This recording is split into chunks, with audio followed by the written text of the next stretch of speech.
नमस्कार दोस्तों, स्वागत है आप सबका एक और नए वीडियो में। दोस्तों आज इस वीडियो में मैं आप लोगों के साथ शेयर करना चाहूंगा कुछ ऐसा ट्वीट्स जिसको देखने के बाद आप समझ जाओगे कि ओला इलेक्ट्रिक का जो कस्टमर सपोर्ट है वो कैसा है।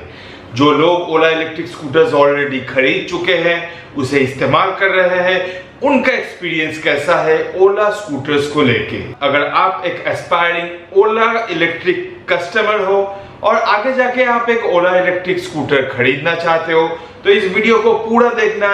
हो सकता है इस वीडियो को देखने के बाद आपका जो ओला इलेक्ट्रिक स्कूटर्स खरीदने का मन है वो बदल जाए। दोस्तों आज इस वीडियो में मैं आप लोगों के साथ विथ प्रूफ दिखाऊंगा कि लोगों को ओला इलेक्ट्रिक स्कूटर्स खरीदने के बाद किस तरह के प्रॉब्लम्स फेस करना पड़ रहा है, कौन से ऐसे दिक्कतें हैं, कौन से ऐसे प्रॉब्लम्स है जिसके वजह से जो ओला इलेक्ट्रिक कस्टमर्स है वो परेशान है। तो वीडियो को पूरा देखिएगा। हो सकता है इस वीडियो को देखने के बाद आपके मन में ओला इलेक्ट्रिक को लेके जितना भी सवाल है, जितना भी डाउट्स है वो क्लियर हो जाए। क्योंकि जब हम लोग एक गाड़ी खरीदते हैं, चाहे वो पेट्रोल गाड़ी हो, डीजल गाड़ी हो या इलेक्ट्रिक गाड़ी हो, हम लोगों के दिमाग में आफ्टर सेल्स सर्विस को लेके हमेशा एक सवाल बना हुआ रहता है कि क्या आफ्टर सेल्स सर्विस मिलेगा, क्या मेरा जो व्हीकल है उसका time to time proper service हमको मिल पाएगा, क्या उसका जो स्पेयर पार्ट्स अवेलेबिलिटी है वो सही है,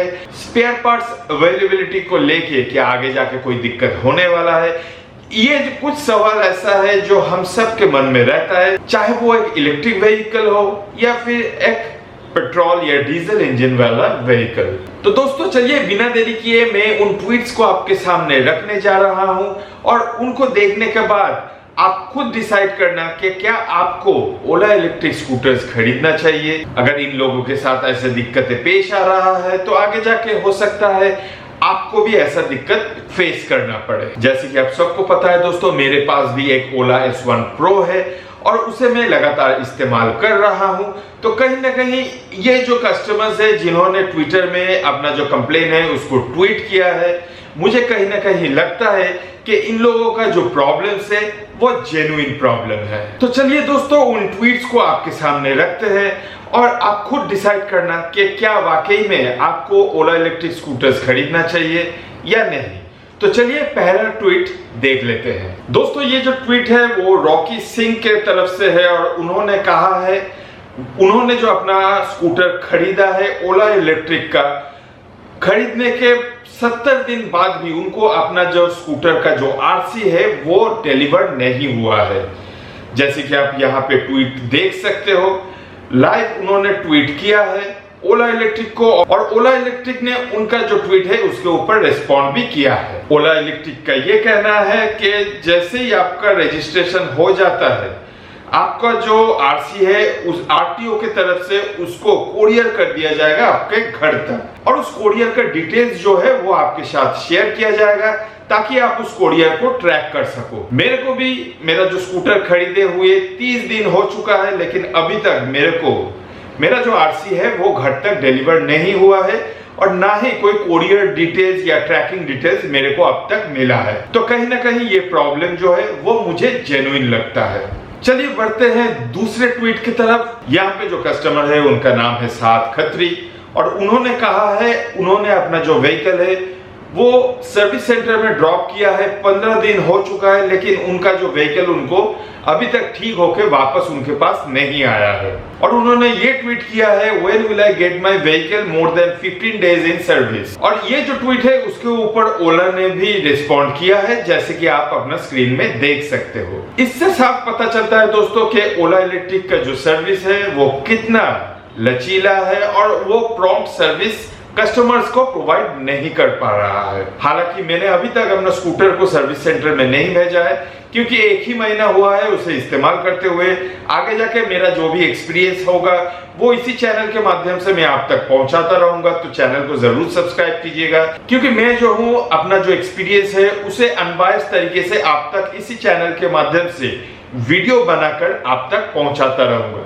तो चैनल को जरूर सब्सक्राइब करना। बढ़ते हैं तीसरे ट्वीट पर, जहां पे गुज्जर राकेश द्वारका ने ट्वीट किया है। कस्टमर का नाम है गुज्जर राकेश द्वारका और उन्होंने कहा है worst service ever seen in any vehicle company, no spare parts on your नकली showroom, no accessories waiting 1 year. मतलब आप समझ रहे हो, ट्वीट मैंने स्क्रीन में लगा दिया है, वहां पे जाके आप देख लेना। और ओला ने भी उनकी इस ट्वीट पर रिस्पॉन्ड किया है, जैसे कि आप स्क्रीन में देख सकते हो।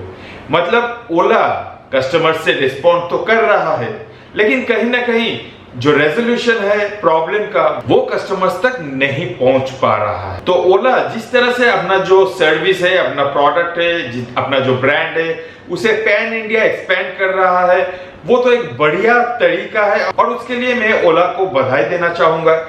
लेकिन जैसे जैसे आप अपना सर्विस को एक्सपेंड करोगे, पैन इंडिया आप अपना जो प्रोडक्ट है उसको सेल करोगे, ठीक उसी तरह से आपको अपना जो सर्विस नेटवर्क है उसको भी दुरुस्त करना पड़ेगा।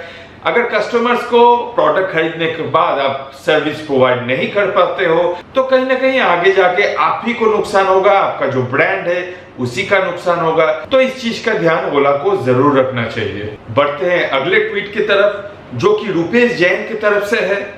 उन्होंने कहा है 25 मई 2023 को उन्होंने जो है एक्सेसरीज के लिए ऑर्डर प्लेस किया था और उनका जो डिलीवरी होने वाला था वो होने वाला था 21 जून और दूसरा जो प्रोडक्ट का डिलीवरी होना था वो होना था 15 जुलाई को। लेकिन not dispatched yet, not even update from you, very unprofessional. जैसे कि आप देख सकते हो, ये जो कस्टमर है उन्होंने एक्सेसरीज ऑर्डर करवाया था। हो सकता है वो साइड स्टैंड हो या सेंटर स्टैंड हो या फिर हो सकता है स्कूटर का कवर हो, कोई भी एक्सेसरी हो उन्होंने ऑर्डर किया था। लेकिन उनका जो ऑर्डर है वो टाइमली डिलीवर नहीं हो रहा है, ना ही जो डिस्पैच डिटेल्स है या कोरियर डिटेल्स है उनके साथ कंपनी की तरफ से शेयर किया जा रहा है। तो कहीं ना कहीं ये एक अनप्रोफेशनल अप्रोच है और ओला इलेक्ट्रिक को इसके ऊपर काम करना चाहिए। लेकिन जैसे कि हम सब देख रहे हैं, ओला लगातार नए प्रोडक्ट्स के ऊपर अपना फोकस डाला हुआ है। कैसे नए स्कूटर लाया जाए, कैसे नया मोटरसाइकिल लाया जाए, कैसे नया कार्स लाया जाए, लेकिन उनका जो अपना एग्जिस्टिंग प्रोडक्ट है उसके ऊपर ओला बिल्कुल भी फोकस नहीं कर रहा है और जो एग्जिस्टिंग कस्टमर्स है उनको इसका नतीजा जो है भुगतना पड़ रहा है। दोस्तों बढ़ते हैं अगले ट्वीट की तरफ। यहाँ पे पीयूष जी कहते हैं, सर पहले जो S1 Pro का सर्विस का कुछ कीजिए ना, मेरे को बहुत तकलीफ हो रहा है, कोई कॉल का रिस्पॉन्ड नहीं कर रहा है। और इस ट्वीट के ऊपर ओला इलेक्ट्रिक ने भी रिस्पॉन्ड किया है। जैसे कि आप देख सकते हो, कस्टमर परेशान है, लगातार फोन कॉल्स कर रहे हैं, कस्टमर केयर में फोन कर रहे हैं, लेकिन उनको जो है अपना जो स्कूटर का प्रॉब्लम है या कोई भी दिक्कत है उसका रेजोल्यूशन टाइम टू टाइम नहीं मिल पा रहा है। जैसे कि आप देख सकते हो, सारे के सारे कस्टमर्स ओला का सपोर्ट, ओला का जो कस्टमर केयर है उससे बेहद परेशान है, क्योंकि ओला का जो कस्टमर केयर सर्विस है वो अप टू द मार्क नहीं है और वो प्रोफेशनल तरीके से काम नहीं कर रहा है। भगवान भरोसे छोड़ के रखा हुआ है पूरा सर्विस इकोसिस्टम को, जिसे ओला को बहुत ही जल्द दुरुस्त करना पड़ेगा, क्योंकि आगे जाके नए इलेक्ट्रिक ब्रांड्स मार्केट में अपना जो इलेक्ट्रिक स्कूटर्स है या इलेक्ट्रिक मोटरसाइकिल्स है उसको लॉन्च करने जा रहा है। अगर इसी तरह का आपका रवैया रहा, अगर इसी तरह का सर्विस आप कस्टमर्स को प्रोवाइड करोगे तो आगे जाके आपका बैडविल बढ़ेगा और आपका प्रोडक्ट आगे जाके खरीदने वाला कोई नहीं रहेगा। तो इस चीज का ध्यान आपको रखना चाहिए। बढ़ते हैं अगले ट्वीट की तरफ। ये जो ट्वीट है अनिल जी की तरफ से है और उन्होंने कहा है, it has been 2 days my scooter is standing in ideal condition but still no action from service team। वही कस्टमर केयर जो सर्विस सेंटर है उसी से प्रॉब्लम कस्टमर्स को फेस करना पड़ रहा है। उन्होंने एक स्क्रीनशॉट लगाया है, जैसे कि आप देख सकते हो। व्हीकल का जो पिकअप हुआ था वो हुआ था 6 जुलाई को और उसमें बैटरी चेंज किया गया, उसमें सस्पेंशन चेंज किया गया, उसमें VCU चेंज किया गया और 12/7/2023 को व्हीकल को डिलीवर कर दिया गया कस्टमर को। लेकिन जो गाड़ी कस्टमर को डिलीवर किया गया, इतना सारा चेंजेस करने के बावजूद, बैटरीज वगैरह चेंज किया गया, सस्पेंशन VCU चेंज किया गया, लेकिन नए प्रॉब्लम्स उस स्कूटर में आने लगा है। क्या प्रॉब्लम है? App is not connecting, mobile app से स्कूटर कनेक्ट नहीं हो पा रहा है, जो कि मेरे स्कूटर के साथ भी मोबाइल ऐप कनेक्ट नहीं हो पा रहा है। क्या वजह है?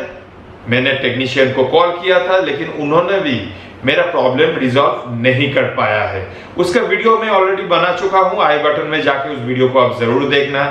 टेक्नीशियन मेरे पास आया, लेकिन मेरे मोबाइल से मेरे ओला S1 Pro को कनेक्ट नहीं कर पाया, और एंड में ये कह के चले गए कि प्रॉब्लम मेरा फोन में है, स्कूटर में नहीं। हालांकि ये जो स्कूटर है सिर्फ 1 महीना पुराना है। अभी उनको जो प्रॉब्लम आ रहा है वो ये है, scooter error changing to park mode. Automatically उनका जो स्कूटर है ड्राइव मोड से पार्किंग मोड में चले जा रहा है। जितना मेरा एक्सपीरियंस है, मुझे तो ऐसा लग रहा है कि उनका जो साइड स्टैंड सेंसर है उसमें प्रॉब्लम है।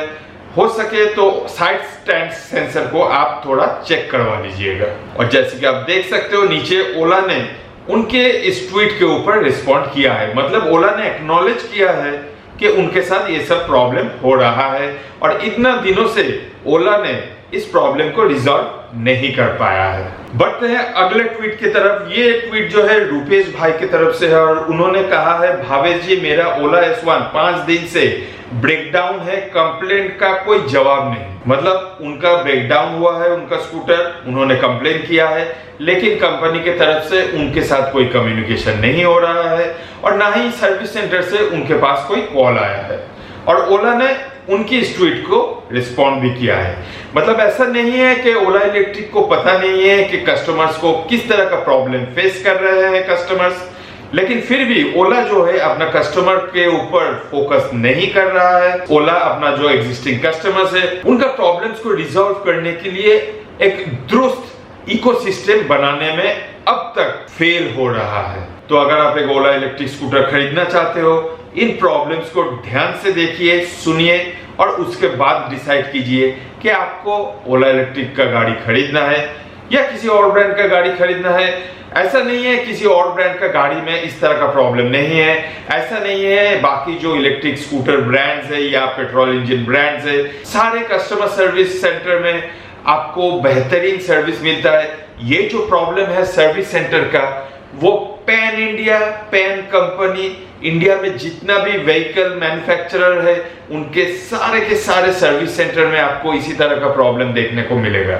और ये पॉसिबल होता है सिर्फ इंडिया में। अगर ये लोग इस तरह का हरकत यूएस और कनाडा में करते तो उनके ऊपर इतना जुर्माना लगता, और उनका जो लाइसेंस है वो भी जब्त होने का खतरा बना हुआ रहता है। तो यूएस का कस्टमर्स, कनाडा का कस्टमर्स को ये प्रिविलेज मिला हुआ है कि वे अगर एक भी कंप्लेन कर दे तो कंपनी का खटिया खड़ा कर सकता है। लेकिन इंडिया एक ऐसा कंट्री है जहां पे कस्टमर के साथ कंपनी कुछ भी कर सकता है, और कस्टमर का सुनने वाला कोई है नहीं। अगर कंज्यूमर कोर्ट में कंप्लेन भी डालोगे तो केस लंबा खींचेगा, 2 साल 3 साल। मैंने खुद निकॉन के ऊपर केस किया था, मेरा जो केस था 1.5 साल तक चला, और एंड में मैं जीत गया। लेकिन बेनिफिट कितना है पता है आप लोगों को? सिर्फ 15,000 का बेनिफिट मुझे मिला। अगर यही चीज यूएस और कनाडा में हुआ होता, कंपनी को तो फटका लगता ही लगता, ऊपर से जो कंपेंसेशन मुझको मिला है वो और भी ढेर सारा कंपेंसेशन मुझे मिलता।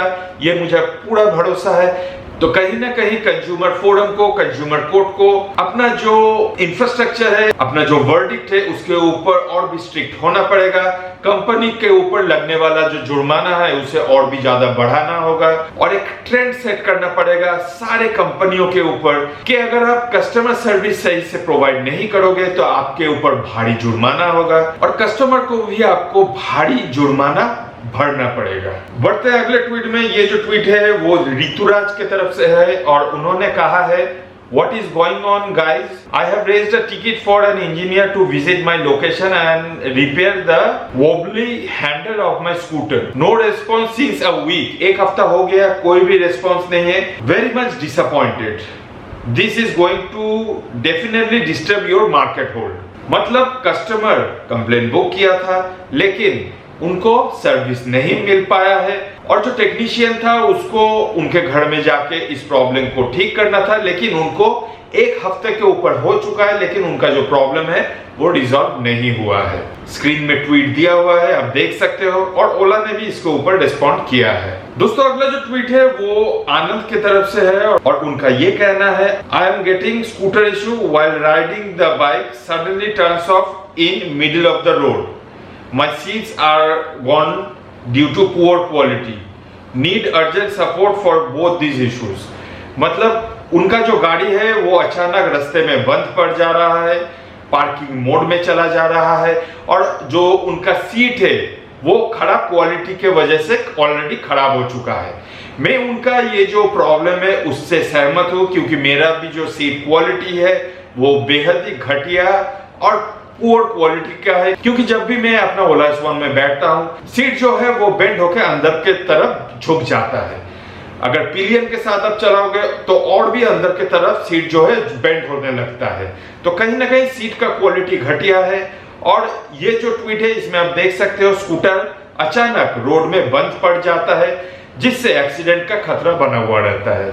और ऊपर से ओला जो है, ओला कस्टमर केयर जो है, उनके साथ कोऑपरेट नहीं कर रहा है और उनका जो प्रॉब्लम है या कंप्लेन है उसको रिजॉल्व करने में आनाकानी कर रहा है। दोस्तों आज का जो आखिरी ट्वीट है वो है अक्षय की तरफ से, और उनका कहना है उन्होंने 2 टिकट रेस किया था। उनका जो स्कूटर है वो सर्विस सेंटर में है और it has been 10 days as of today and my issue is still not resolve. 10 दिन हो गया है, सर्विस सेंटर में उनका गाड़ी है और अभी तक उनका जो प्रॉब्लम है वो रिजॉल्व नहीं हो पाया है।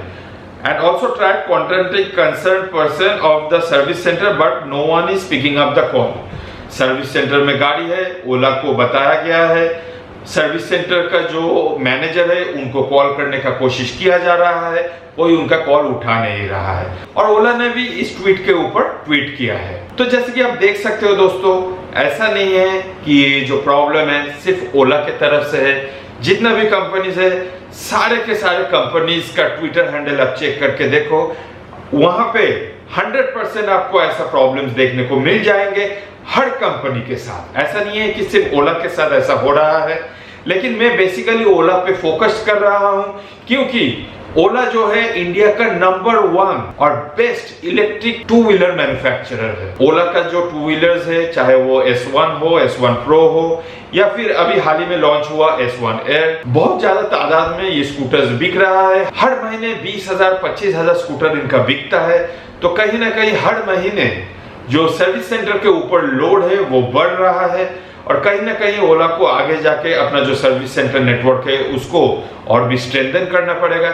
नहीं तो अगर कस्टमर्स को proper service time to time ना मिले तो ओला का ही नुकसान है। उनका ब्रांड जो है वो आगे जाके बैडविल बनेगा उनका ब्रांड के ऊपर, और लोगों का झुकाव ओला से हटके किसी और ब्रांड में शिफ्ट हो जाएगा। दोस्तों उम्मीद है आपको ये वीडियो अच्छा लगा होगा। अगर आपको ये वीडियो अच्छा लगा तो वीडियो को लाइक शेयर और सब्सक्राइब जरूर कीजिएगा।